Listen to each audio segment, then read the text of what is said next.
एक मुद्गल नाम के ऋषि थे, वो सील उंच वृत्ति से जीते थे। जो बाजार में दाना गिर जाता है उसे उंच कहते हैं, और जो खेतों में किसान का अधिकार खत्म हो जाने के बाद वो अपने अनाज काट ले गया, उसका अधिकार, उसमें जो दाना बाली पड़ी है उसको बेल लेंगे तो उसे शीलोंच वृत्ति, ये सबसे बड़ी पवित्र वृत्ति मानी जाती है। ये भजन करने की सबसे ऊंची वृत्ति है। वो शीलोंच वृत्ति से जीविका चलाते थे। उन्होंने जीवन में कभी किसी की निंदा नहीं की थी।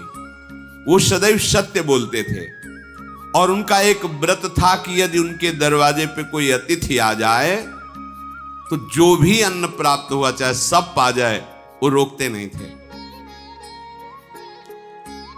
वो सदैव 15 दिन में एक बार शीलोंच वृत्ति के द्वारा प्राप्त हुए अन्न से अपना उदर भरते थे परिवार सहित। 15 दिन में एक बार, 15 दिन के लिए गए, शीलोंच वृत्ति की, जो मिला, फिर 15 दिन तक नहीं, फिर 15 दिन ऐसे। अब शीलोंच वृत्ति में कोई थोड़ी कुंतल 2 कुंतल मिल जाएगा, किसान काट ले गया अपना अधिकार, तो ऐसे कह रहे हैं कि एक बहुत से बहुत एक द्रोण अन्न मिलता था। एक द्रोण का तात्पर्य होता है 16 सेर, किलोग्राम ज्यादा होता है, सेर शायद हल्का होता है, तो 16 शेर पूरा खेतों से सब जगह एकत्रित करते थे। ऐसा सबसे बड़ी बात थी कि उनके मन में ईर्ष्या नहीं थी, और पूर्णिमा के दिन अगर कोई आ गया तो कुछ भी मांग ले वो दे देते थे। मुद्गल ऋषि बड़े आनंदित होकर ऐसे भजन कर रहे थे। अब उनके भजन का फल आया। दिगंबर वेश, पागलों जैसी चेष्टा, उत्तम व्रत का पालन करने वाले दुर्वासा जी पधारे वहां। उनकी चेष्टाएं ऐसी मालूम देती जैसे कोई पागल हो, और आकर कहा कि मैं भोजन की इच्छा रखता हूं, मुझे भोजन करा दो। मुद्गल ऋषि ने उनकी चेष्टाएं देखी, तो पागलों जैसी चेष्टाएं। का स्वागत है, स्वागत है, पाद्य अर्घ आदि दे करके उनको प्रणाम किया और बैठा ला। तो जो शीलोंच वृत्ति से अन्न एकत्रित किया था 15 दिन अपने परिवार के पाने का, सारी रसोई खा गए, और भोजन। तो उनका कि हमारा शीलोंच वृत्ति से इतना ही एकत्रित हुआ था। तो जो जूठन भी थी उसको भी थाली पोंछ पोंछ के अपने शरीर पे से लगा के चले गए। अब 15 दिन बाद ही शीलोंच वृत्ति करनी। पूरा परिवार 15 दिन भूखा रहा, निराहार रह करके 15 दिन बाद फिर अन्न के दाने बाजार और खेत में बिनने गए। जो कुछ मिला उसे तैयार करके रखा, और जो दिन पाने का था फिर आ गए दुर्वासा जी। भूख लगी, सब फिर पा गए। 6 बार ठीक पाने के समय आ जाते और सब पा जाते।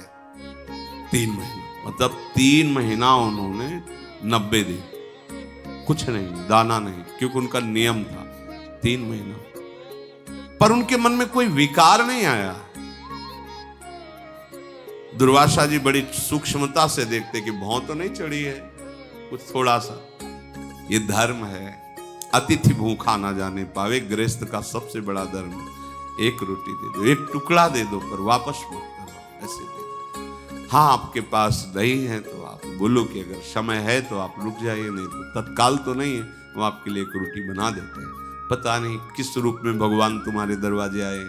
ऐसा थोड़ी कि सामने, देखो पागल रूप में आए ना, महर्षि दुर्वासा है, पागलों जैसी चेष्टाएं आए हैं भगवान। नारायण किस रूप में आ जाए कुछ पता नहीं। तो गृहस्थी में, और महाराज जी कह रहे थे कि अगर साधु कुटिया बनाता है तो उसके ऊपर भी लागू हो जाएगा। अगर उसकी कुटिया में कुछ संग्रह है, कोई आता है तो उसको देना चाहिए, अगर नहीं देता है तो अपराध लगेगा। व्यवस्था है।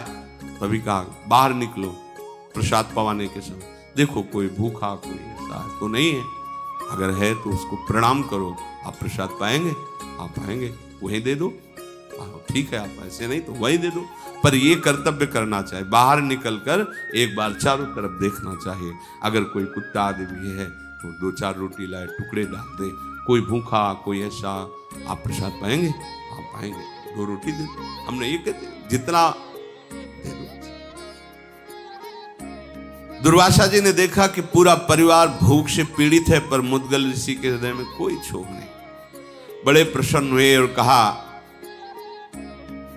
कि तुम्हें ऐसे उत्तम लोगों की प्राप्ति होगी जो बड़े बड़े तपस्वियों को भी नहीं होती। तुम्हारे साथ मैंने बड़ा विरुद्ध आचरण किया, पर तुम्हें गुस्सा नहीं आई। मैं यही देख रहा था तुम कितना सह सकते हो। आहार प्रभवा प्राणा मनो दुर्निग्रहम चलम। आहार तो सबको प्राणों का पोषण करता, और मैंने सब छीन लिया, तुम्हारे साथ विपरीत व्यवहार किया, पर तुम्हारी इंद्रियां, तुम्हारा मन कभी हम पर गुस्सा नहीं किया, दोष दर्शन नहीं किया। इतना परिश्रम करके फिर उपार्जित करते रहो, मुझे पवाते रहे। तुम्हारे हृदय में मेरे प्रति जो गुस्सा नहीं आई, क्रोध नहीं आया। देखो ऐसे किया तो तत्काल दिव्य विमान और पार्षद देवदूत आकर प्रणाम किया और कहा, उत्तम लोगों का भोग भोगने के लिए सदैव चलिए। महर्षि, ये विमान जो आया है बड़े बड़े तपस्वियों के लिए भी दुर्लभ है। आप इस पर बैठिए और चलिए। हंस से जुता हुआ विमान दिव्य तेजों में।